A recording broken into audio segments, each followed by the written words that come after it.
Salut l'équipe, la France n'est plus dans cet Euro 2025, mais l'Euro continue en tout cas, et donc on va se faire une belle preview des quarts de finale, mon Steph, parce qu'il y a de très belles affiches. Effectivement, on est déçus, on s'est réveillé ce matin en se disant qu'on a assisté à un mauvais cauchemar et que la France était encore en piste, mais non, malheureusement, mais cet Eurobasket continue avec des belles affiches, tu l'as dit. Nous sommes en short, oui, nous sommes en short, pourquoi ? Parce qu'on va faire un petit paddle après, il faut un peu transpirer. Ouais. Bon alors attends, laisse-moi déjà gérer ça, parce qu'après j'irai un paddle avec toi. Vu mon niveau raquette en main, je crains le pire. On n'est que deux, parce qu'on a perdu un soldat hier soir, c'est Thomas Dufan, qui a fait une vilaine indigestion. On lui avait dit de ne pas tenter cette mauvaise pizza, et le mec est au lit, couché, juste là. Donc voilà, on l'embrasse, on lui souhaite bon courage, bon rétablissement. Il reviendra avec nous pour les prochaines vidéos. On va lui acheter des lingettes quand même. Exactement, ça sera mieux. On fera aussi un petit mot sur l'équipe de France. Restez bien avec nous jusqu'à la fin de la vidéo, parce qu'on reviendra un petit peu sur cette défaite face à la Géorgie, quasiment 12-13 heures plus tard, parce qu'avec le recul, on a encore des choses à dire. On va se plonger donc dans ces quarts de finale. Ça commence mardi, Steph, à 17h, avec deux équipes qui jouent en rouge. La Pologne, toujours là au rendez-vous, face à la Turquie. On a clairement un favori face à un outsider. Maurice a assisté à un beau match. Ouais, un beau match de basket. On a vu que ces équipes-là en huitième de finale avaient souffert. Surprenant pour les Turcs. On sait que Ergin Ataman s'était un peu plaint de l'horaire, du manque de respect d'une équipe qui avait terminé premier de son groupe lors de la phase de poule. Ils ont joué à midi, ils ont galéré contre des Suédois plutôt vaillants et inspirés. Ils sont sortis grâce forcément à leur star Alperen Şengün et Shane Larkin. Et puis les Polonais qui continuent de confirmer le bel Eurobasket 2022. Ils sont encore là en quart de finale, emmenés par un Jordan Lloyd exceptionnel en huitième de finale, et toujours associé avec son binôme Mateusz Ponica. Écoute, j'ai même pas envie de te parler de favoris avec tout ce qui s'est passé sur ces huitièmes de finale. Après, s'il faut se mouiller, moi je dirais que les Turcs ont quand même un avantage colossal, notamment dans la raquette, parce que Şengün est un joueur inarrêtable, même si on aime bien Balcerowski et ce bon Doumé Oleksiak. Il risque de souffrir face à Şengün qu'on a pu voir en live sur le huitième de finale, qui est quand même un joueur impressionnant pour sa taille. On va avoir aussi un beau duel derrière avec Jordan Lloyd face à Shane Larkin. Je ne sais pas si les deux vont être beaucoup en opposition, mais en tout cas, on a deux arrières qui rayonnent sur la compétition aussi. Oui. Shane Larkin est bien meilleur que cette saison en Euroleague, même s'il a très bien fini avec l'Anadolu. Il a souvent été blessé cette dernière saison. Et là, il se régale. Il retrouve Ergin Ataman, qui était son coach à l'Anadolu lorsqu'ils sont deux fois champions d'Europe avec le club turc. Il est exceptionnel d'adresse à 3 points. Il prend des tirs, il va vite, il va percuter, il va finir sur les grands. Et puis Jordan Lloyd qui, son année monégasque n'a pas été terrible, lui aussi gêné par des blessures, gêné aussi par un effectif pléthorique avec quelques gloutons autour de lui parce que l'équipe est articulée autour de Mike James, donc il a moins de responsabilités, moins de possession à jouer avec la Pologne. Là, tu sens clairement que c'est le go-to guy. Et en termes d'adresse, longue distance, mec, il est sur un nuage, Jordan Lloyd. Un petit mot sur Poninka aussi, qui est toujours au moins dans des double-double activités de ce genre, l'adresse. Ils auront en tout cas un petit coup à jouer, les Polonais, parce qu'on a vu que les Turcs se sont fait peur un petit peu face aux Suédois. Donc les Polonais n'ont quasiment rien à perdre face aux Turcs. On n'a rien à perdre, et puis une équipe polonaise bien coachée, des soldats bien hiérarchisés, des mecs qui sont là pour mettre des pressions défensives. Shane Larkin va sûrement être attendu au tournant par ces soldats polonais. Pour parler de Ponica, j'ai envie de faire le parallèle un peu, je le faisais souvent avec Patty Mills, qui, quand il joue en club en saison, Patty Mills, il n'a plus beaucoup de choses à se mettre sous la dent. Quand il arrive en équipe nationale, le mec se transforme en Michael Jordan. Donc c'est un peu la même chose pour Mateusz Ponica, qui en club est un joueur correct, mais qui ne fait pas non plus des étincelles. Et il arrive avec la Pologne, mec, en plus il a ce don au rebond, il fait 11 rebonds encore en huitième de finale. Sur les tirs à 3 points qu'il faut mettre, il est très bon, il est vaillant, il a beaucoup d'activités.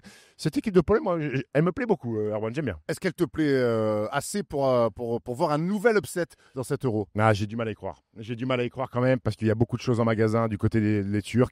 Sedi Osman fait un Euro aussi plutôt très solide. Ils ont Sipahi, ils ont ce petit Hazer qui sort du banc, qui vient souvent pour des missions défensives, pour se coltiner le meilleur attaquant adverse. Et c'est peut-être lui aussi qui va sûrement se coltiner Jordan Lloyd sur quelques missions pour éteindre le meneur américain polonais.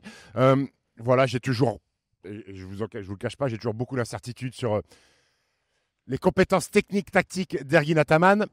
Il a une qualité, c'est que c'est un putain de bon manager et qui donne énormément confiance à ses joueurs. Et quand vous avez autant de talent dans une équipe comme ça, donner de la confiance à ces mecs-là, ça peut vous servir. Il faudra faire attention quand même aussi côté turc au chien de Mickey, côté polonais. À plus tard. Tu me merdes. Il est putain bon. Il est putain bon. Attention, il est fils d'eux aussi. Plutôt putain. On va enchaîner avec l'affiche à 21h qui va enchaîner. C'est une belle affiche parce que les Grecs sont bons. Les Grecs nous régalent avec un Yanis de feu face à des Lituaniens aussi qui nous ont régalé face à la Lettonie. Déjà parce qu'on a adoré leur rythme repris par tous leurs supporters. Mais on a affaire quand même à deux styles là aussi très différents. Alors, Lettonie qui va sûrement jouer à domicile, puisque la salle va être envahie de supporters lituaniens. Mais ils seront alliés de la Lettonie, Exactement, donc on va encore avoir des frissons, tu l'as dit, sur cet hymne qui est magnifique et qui est entraînant. La Lituanie, toujours là, rendez-vous, une énorme nation de basket. Il leur manque énormément de joueurs. Vous allez voir le roster, mis à part Jonas Valanciunas. Peut-être que les autres ne vous disent rien. Il y a certains joueurs qui jouent en Euroleague, comme Selekarskis ou Sirvidis avec Kaunas, mais ils ont trouvé des soldats à l'intérieur, notamment en huitième de finale, des garçons qui ont peu de minutes avec Kaunas et qui ont fait un chantier, un coaching parfois étrange de Rimas Kurtinatis. Il s'est quasiment passé de toute la rencontre en huitième de finale de Jonas Valanciunas parce que la match-up n'était pas bonne, parce que c'était Porzingis qui allait souvent au large et peut-être que Valanciunas, on le sait, c'est pas sa qualité première d'aller au large. Peut-être que Valanciunas aura plus de responsabilités face à la Grèce. Et les Grecs qu'on a vu hier, Erwan, contre les Israéliens, et on a vu, et je vais reprendre les mots de Tyler Dorsey, l'américano grec de cette équipe, il dit un mot pour qualifier la prestation de Giannis sur cet Eurobasket: dominant.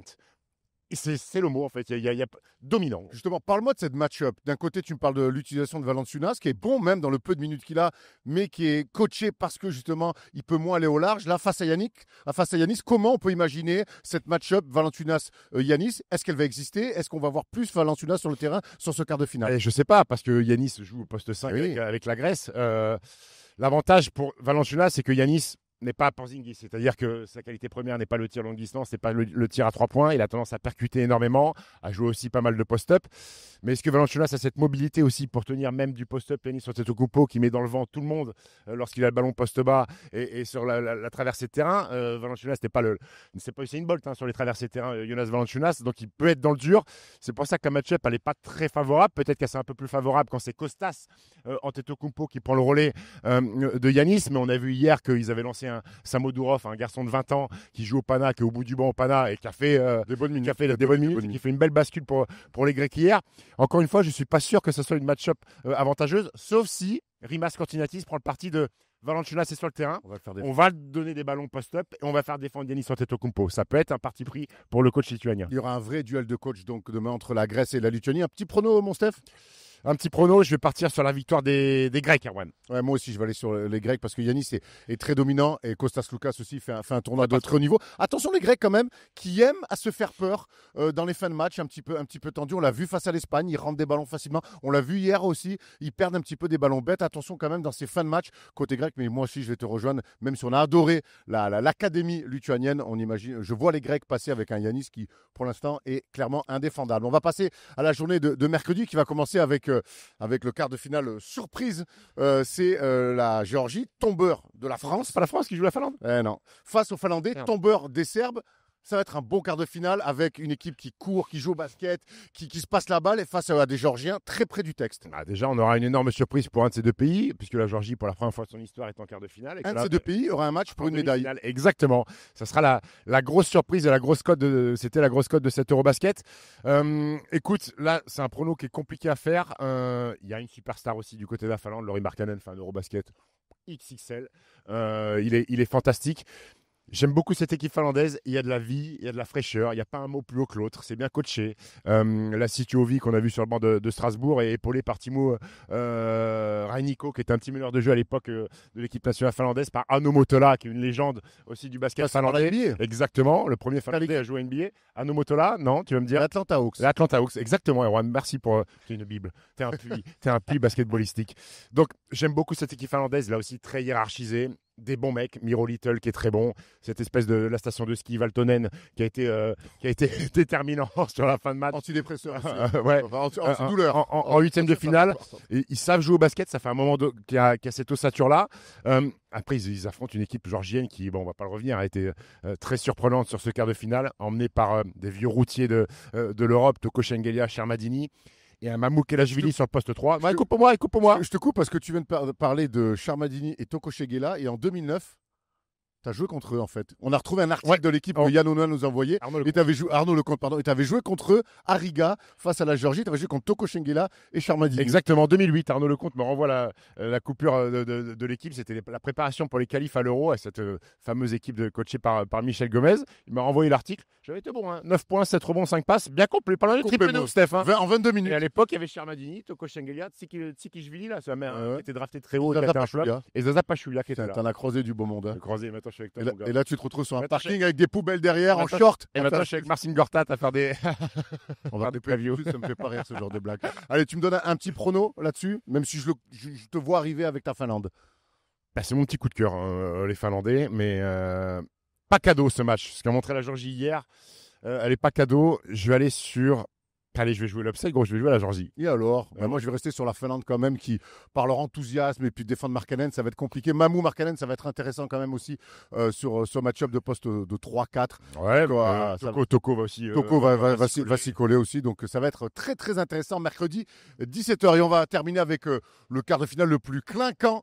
C'est l'Allemagne, championne du monde en titre, face à la Slovénie de Luka Doncic. Luka Doncic qui a encore fait un récital hier soir face à l'Italie avec 22 points en première mi-temps. Il a fini à 41. 2 points en premier quart-temps. En premier quart-temps. 42. Il a fini avec 42 pépères. 10 rebonds. 42 points, 10 rebonds. Il est exceptionnel, Luka. Il a éteint l'Italie et puis toujours dans son registre, dans le jeu, mais hors jeu. Il y avait un cop italien derrière le banc. Il a regardé, il faisait comme ça. Ils leur ont fait des bras d'honneur et tout. Ils m'ont régalé. Ouais, Luka exceptionnel.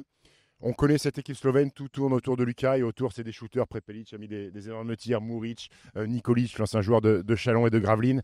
On sait exactement comment ça joue. Alenomic a été déterminant hier, le pivot au sol, mais Gaillard, il a été très bon sur du rebond offensif. Après, ils affrontent peut-être la meilleure équipe sur le papier de ces quarts de finale en termes de cohésion d'équipe, en termes de vécu collectif. Franz Wagner, qui est peut-être un petit peu effacé par rapport au Doncic, Giannis, Lauri Markkanen, mais qui fait un euro encore une fois exceptionnel. Le leader charismatique et émotionnel qui est Dennis Schroeder. Et puis ils ont un garçon qui est Isaac Bonga, qu'on voit chaque année, qui est un poste 3-4, qui se coltine tous les meilleurs joueurs adverses. Et j'ai hâte de voir ce duel parce que je pense qu'Isaac Bonga va devoir se coltiner Luka Doncic. On va aller justement sur les match-ups d'un côté comme de l'autre. Isaac Bonga, tu l'as dit, il s'était collé Markkanen, il l'avait fait déjouer face à la Finlande, on s'en souvient. Il avait même dit j'espère qu'il fallait cauchemar de ça. moi. Il avait même un petit peu flambé dans la presse, c'est le jeu. Là, on imagine qu'Isaac Bonga va être responsabilisé sur Luka Doncic. Oui, parce qu'il est grand, il fait 2-4, il a des longs segments. Il a cette latéralité nécessaire pour défendre sur Luka Doncic. Sur les pick and roll, il a de l'envergure, il va gêner les skip pass à l'opposé, ce qui régale Luka pour les shooters à l'opposé. Ça va être une match-up intéressante. À l'intérieur, on n'a pas beaucoup parlé, mais les Allemands ont perdu Johannes Voigtmann très tôt dans la compétition, qui était, je ne vois pas de leader charismatique, mais était peut-être le capitaine, celui qui a amené leur expérience, qui a amené cette alternance de poste 5 très grand avec du tir à 3 points. Il se retrouve un petit peu démuni, alors un peu moins que la France, puisque nous, il n'y avait que Mamjaité. Ils ont Daniel Theis qui fait un euro magnifique, mais qui doit jouer beaucoup de minutes, et Johannes Timan, qui est sous-dimensionné. 5 sous-dimensionné. Donc, écoute, à voir si après les Slovènes, c'est pas le secteur intérieur le plus solide de la compétition. Mais moi, je vois pas les Allemands, je vois pas les Allemands chuter. Avant qu'on tourne, tu me posais une question aussi. Côté slovène, il va y avoir un vrai souci pour défendre sur Franz Wagner parce qu'ils n'ont pas d'ailier à plus de 2 mètres. Le seul, c'est Luka, mais ils vont certainement pas l'envoyer sur Franz Wagner. Comme d'habitude. Ils vont le planquer en défense. Donc, comment ils vont faire autour de Franz Wagner? Eh ben, aucune idée. Allez, voilà. Donc. Alors, évitez de donner du jeu de transition à Franz Wagner parce que quand il avale les espaces, ben, vous le revoyez pas. Il joue un peu de pick and roll, mais pas énormément. Le problème, c'est que Franz Wagner a une palette assez large et que je pense qu'il est capable de se mettre dos au cercle aussi, faire du post-up s'il est défendu par Prepelic ou Nikolic ou ces garçons-là qui sont plus petits en taille. Je ne sais pas ce que va nous préparer notre ami Sekulic, le coach slovène, mais il n'est pas simple à préparer le plan anti-Franz Wagner parce qu'ils n'ont pas le matos. Ils n'ont pas le matos, Erwan, donc ça va être une adaptation collective. Et puis espérer peut-être que Franz Wagner soit dans un mauvais jour, même si ça arrive rarement. Et puis jouer avec les arbitres, ce que font parfaitement les Slovènes. Et quand je dis ça, c'est même pas péjoratif. C'est que que ce soit Luka, que ce soit Sekulic, le coach, ils sont tout le temps en train de parler. Ils emmènent les matchs dans un climat un petit peu tendu. Et des fois, et souvent, ça tourne en leur faveur. Un petit prono quand même. Je vais aller sur l'Allemagne. Je vais aller sur l'Allemagne moi aussi. Parce que par contre, si la Slovénie passe, ça veut dire qu'on aura vu un Luka d'exception. 50. Ce qui est déjà le cas. Et pourquoi pas. À 22 à la fin du premier quart-temps, je vous ai dit, je pense qu'il va mettre 50. Et pourquoi pas. On vous rappelle donc tous les quarts de finale. On va mettre le petit tableau. Un petit big up à Danilo Gallinari. Ah oui, tu as raison. Parce qu'on l'a vu, on a vu les dernières minutes de Galino, de la Gallinette avec l'Italie. Il a été bon en plus quand Pochettino le relance. Il relance l'Italie dans ce match-là. On l'a vu des gestes de classe, ce grand ailier de 2,8 m, élégant, mettre des filoches, du post-up. C'est toujours. Il y a un peu d'émotion quand on voit comme ça des légendes de la FIBA terminer leur carrière comme ça sous nos yeux. Ouais. Puis à la fin, il a été récompensé d'un petit cadre. Alors, c'est plus la Gallinette de la grande époque. C'est plus la Gallinette cendrée. On sent qu'il est un peu rouillé des genoux. Mais on a revu encore son face-up, ses tirs. Et tu as raison, qu'il ramène l'Italie en provoquant des fautes et tout ça. Et Moi, ça a été un joueur que j'ai aimé, fantastique. Donc voilà, toujours un petit peu d'émotion de le voir. Mais au moins, il finit sur une bonne note, à l'image un peu de Nando De Colo et de son dernier match avec la France contre les Américains à Paris. Exactement, il y avait un petit peu de ça. On va vous rappeler donc tous les quarts de finale, ça commence dès demain, 17h, Pologne-Turquie, 21h, Grèce-Lituanie. On passe ensuite à mercredi, la Géorgie face à la Finlande et on se terminera à 21h donc avec ce Allemagne-Slovénie. Steph, on va réouvrir cette page douloureuse qui est la page de l'équipe de France. Donc hier soir, les Français se sont inclinés dans un match où ils étaient favoris face à la Géorgie. Ça a été une grande déception. On a fait un débrief à chaud hier soir. J'aimerais maintenant qu'on revienne un petit peu. Il y a eu plein de choses. On a vu des déclarations de Freddy Fotoux qui est revenu sur ses choix, qui a fait aussi un mea culpa après une nuit compliquée. Qu'est-ce qu'on peut rajouter qu'on n'a pas dit hier? Écoute, c'est toujours, tu sais, après un échec comme ça d'une équipe de France qu'on aime, on a tout de suite envie d'analyser beaucoup de choses et de voir ce qui n'a pas été. Le sportif, je pense qu'il faut regarder le débrief d'hier. On a parlé de ce qui s'est passé sur la rencontre. Il y a eu des interrogations. Pourquoi Nadir Riffi n'a pas joué sur un match comme ça? On ne mettait pas un tir. Pourquoi pas l'avoir lancé 2-3 minutes pour voir s'il était dans un bon jour? On a eu aussi également cette réflexion-là. Lui, il a dit qu'il avait respecté sa hiérarchie, qu'il était resté sur sa ligne de conduite. Alors, il dit oui, avec des si. Peut-être que si je l'avais mis dans un bon jour, peut-être qu'ils auraient fait gagner le match, mais c'était ma décision. Peut-être qu'il fera autrement plus tard. Il a avoué aussi à demi-mot que peut-être qu'il avait laissé trop de liberté à ses joueurs. Mais moi, je reviens sur ce que j'ai dit un petit peu hier, sur ce que j'avais dit aussi sur la preview. C'est que cette équipe de France, elle joue pas bien au basket. Elle joue pas bien au basket. Alors, il y a eu des matchs, oui, on gagne contre l'Espagne 2 fois en préparation. Et on a vu que les Espagnols à l'Euro, finalement, ils n'ont pas passé la phase de poule. Il y a cette deuxième mi-temps contre la Grèce là-bas qui est très bonne. Mais moi, j'avais toujours ce doute sur la fluidité du jeu offensif. Alors, certes, c'était une équipe neuve qui ne se connaissait pas et qu'il fallait créer beaucoup de choses très vite. Les automatismes, on ne les avait pas eus. Mais ça manque. Moi, je n'ai pas trouvé d'identité à cette équipe française, en fait. Est-ce qu'on était une équipe d'attaque? Non. Est-ce qu'on était une équipe défensive? Non. La promesse avec Freddy Fotoux, c'était d'avoir un jeu plus offensif. On a eu du mal à le trouver. On l'a trouvé par séquence, mais c'est trop peu. Et puis surtout, sur le match le plus important de la compétition, on n'a pas retrouvé ça. Donc, on n'est pas encore cette équipe offensive voulue un petit peu par Freddy Fotoux. Elle est intéressante, sa déclaration, quand il dit « j'ai laissé un petit peu trop de liberté ». Quelque part, il faut laisser des libertés parce qu'on a des joueurs qu'il faut laisser jouer, mais en même temps, il faut quand même mettre un cadre. Et ce cadre, on a eu du mal à le trouver. Mais on a souvent reproché sous Vincent Collet qu'on ne jouait pas bien au basket, mais au moins on défendait le plomb. Là, on n'a pas défendu quand il fallait. Il y en attaque, on n'a pas non plus, on n'a pas eu cette fluidité. Moi, ce qui me gêne, c'est quand on les a tous regardés, les matchs de l'Euro ici à Riga, quand je vois les équipes jouer qui sont encore en quart de finale, je sais exactement où elles vont aller. La Slovénie, c'est Luka Doncic, il y a des tireurs à 3 points autour, tu le sais. La Finlande, c'est bien organisé autour de Lauri Markkanen. Tu as une vision cohérente de ce que veulent faire les équipes. Moi, je ne sais pas à quoi veut jouer cette équipe de France, parce que tout est dilué, parce que peut-être pas de joueurs XXL comme peuvent avoir d'autres équipes, tout est pas de hiérarchie. On parlait de liberté. Moi, j'entendais les joueurs, c'est mieux avec Freddy, parce que il nous met pas un cadre, on a le droit de s'exprimer, tout ça. Mais je trouve que là, c'était peut-être un petit peu trop et qu'à un moment donné, il aurait fallu un cadre. Alors peut-être c'était trop court dans le temps pour que Freddy Fotoux mette en place plus de choses offensivement. Mais je trouve qu'en attaque, c'était pas joli à voir. Cette équipe de France n'était pas belle à voir jouer en attaque. Steph, allons plus loin parce que hier soir, nous, on a continué le débrief à l'appart, comme on adore faire parce qu'on passe nos vies à parler de basket, en mangeant des sushis d'ailleurs. C'est curieux les sushis ici un petit peu. On a fait une belle soirée sport. Ouais, Israël, après on a regardé Carlos Alcaraz et Nick Sinner. Très bien, bravo. On a le droit de tout dire. Exactement, on ne cache rien. On parlait du staff un petit peu autour de Freddy Fotoux. On a vu ces questions souvent aussi avec Vincent Collet. On se souvient qu'Kenny Atkinson était venu pour les Jeux Olympiques. Mais c'est vrai que quand on compare l'expérience des staffs autres, on a des assistants qui ont 5, 6, 7 ans d'Euroleague. On a des coachs qui ont coaché de l'Euroleague pendant 4, 5 ans. En France, on n'a pas ça. Et c'est vrai qu'hier, on s'est posé la question en comparant un petit peu les coaching staff et même par rapport à la Géorgie. On est quand même sur une expérience assez limitée, sur le très très haut niveau. Le coach georgien est un coach qui a coaché en Euroleague à Budućnost Podgorica pas mal d'années. Son assistant, je suis allé voir, il a été 6 ans assistant de Milan, donc il est champion d'Italie. Il a fait un Final Four de l'Euroleague en 2021. Ce sont des garçons qui ont l'habitude de coacher des très grands matchs de basket.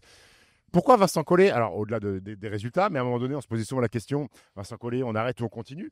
Et après, il y avait toujours, mais on met qui? Mais on met qui derrière? Parce qu'il n'y avait personne, en fait. Il n'y avait personne qui était un véritable prétendant à prendre la succession de Vincent Collet. Freddy Fotoux s'est imposé par ses beaux résultats, notamment à Boulogne-le-Valois et ce qu'il a fait à Bourg-en-Bresse.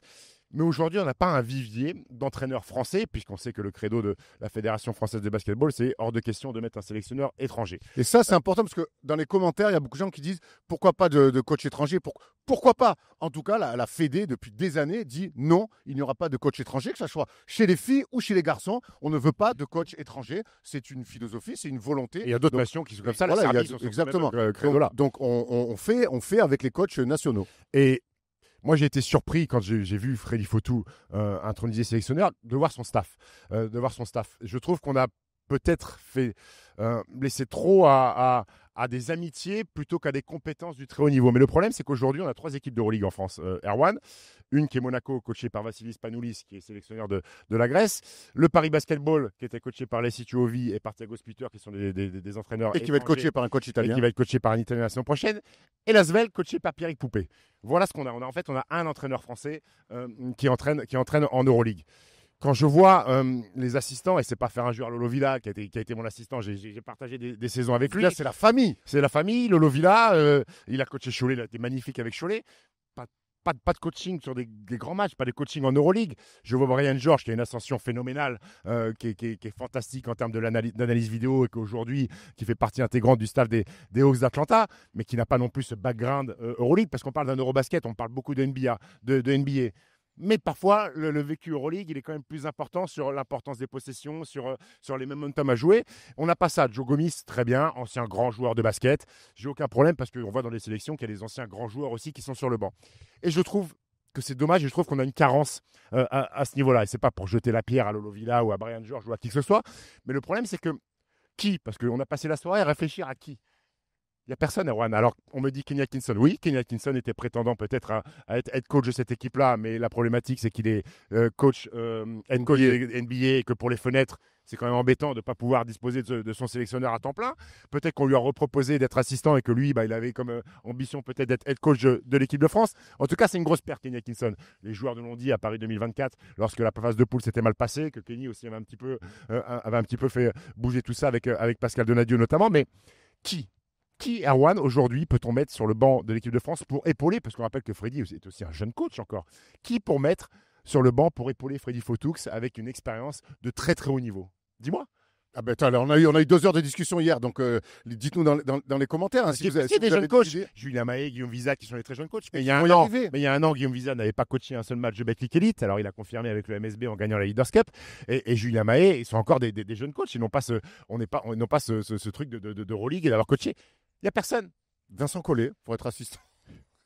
Mais Tipeee passe ses diplômes, Tipeee pour être prétendant assistant coach, non? Tu sais, Steph, il y a les. Si, non, mais c'est.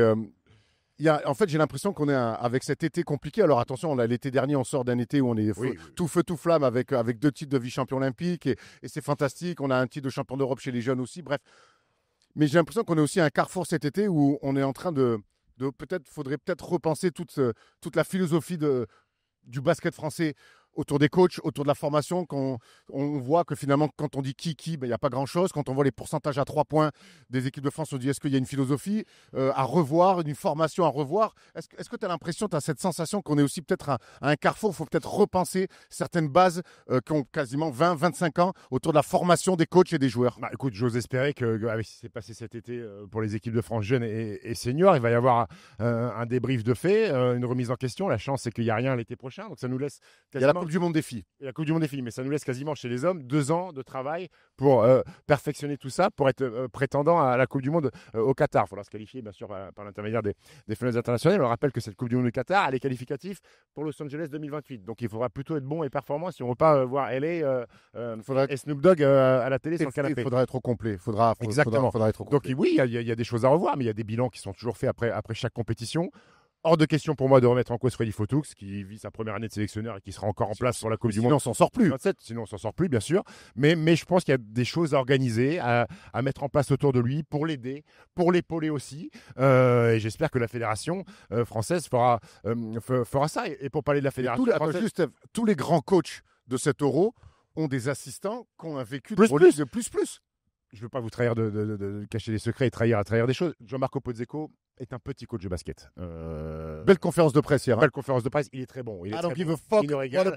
Et d'ailleurs, think about me, bravo Greg. D'ailleurs, il a démissionné de son poste de sélectionneur, mais avec son passage à Lasvel et les échos qu'on peut avoir, c'est un petit coach de basket.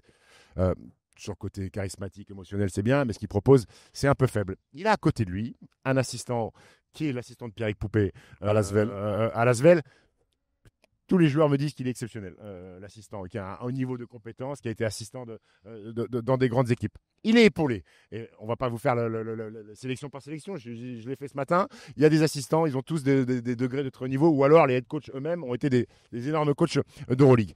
Donc, il va falloir trouver des solutions. Et pour revenir, hier, je suis à Riga, je vois la tribune courtside, je vois Jorge Garbarosa, président de la Fédération française-espagnole, grand monsieur. Je vois Hidayet Turkoglu, président de la Fédération turque de basket. Et je vois notre président de la Fédération française de basket, et Jean-Pierre Inclerc, qui prend la succession de Jean-Pierre Suta. Et putain, ça manque aussi de charisme et de standing, Erwan. Non, t'as pas envie de te mouiller là-dessus? Tu m'envoies seul aller au casse-pipe, quoi. Je vais mouiller là-dessus, mais encore une fois, t'as raison, il y a le terrain et il y a ce qu'on dégage. Il y a ce qu'on dégage, mais on revient un petit peu dans ce qu'on dit, où on est un petit peu dans du copinage par moment, où on met des gens en place plus que d'autres, on n'essaye pas d'élargir un petit peu le spectre, et tout ça, j'ai l'impression que ça nuit au résultat de nos équipes de France. Après Jean-Pierre Inclerc, il a été élu très bien, peut-être qu'il n'y avait personne d'autre aussi. À un moment donné, il faut que, si on veut des anciens grands, Garbarosa, il s'est présenté, il est allé, Turkoglu, il s'est présenté, il est allé, il faut aussi qu'il y ait des gens qui ont envie, Erwan. Il y a une génération de joueurs, filles et garçons, qui sont en train qui ont pris leur retraite.